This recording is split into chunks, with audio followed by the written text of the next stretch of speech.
Bismillahirrahmanirrahim. Falalar aswaki yana tsarkake baki, yana janyo Allah ya yarda da kai. Sharaɗin da yake sa a karɓi aikin mutum na farko ikhlasi, wato tsarkake niyya. Na biyu kwatanta aikin yadda Annabi ya koyar. Manzo Allah sallallahu alaihi wasallam yana cewa ni'imomi guda biyu mafiya yawan mutane suna yin sakaci da su. Na ɗaya lafiya, na biyu samun ɗa.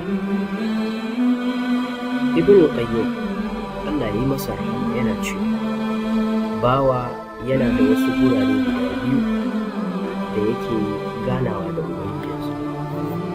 Na ɗaya lokacin da yake sallah, na biyu ranar tashin kiyama. Ibn Abbas Allah ya yarda da shi yana cewa mutumin da ya karanta Alƙur'ani kuma ya yi aiki da shi zai samu abubuwa guda biyu. Na ɗaya ba zai taɓa ɓata ba a duniya. Na biyu ba zai taɓa shan wahala ba a lahira. Sannan ya karanta ayar Alƙur'ani da take cewa duk wanda ya bi shiriya ba zai bata ba kuma ba zai sha wahala ba. Suratu Taha aya ta 123.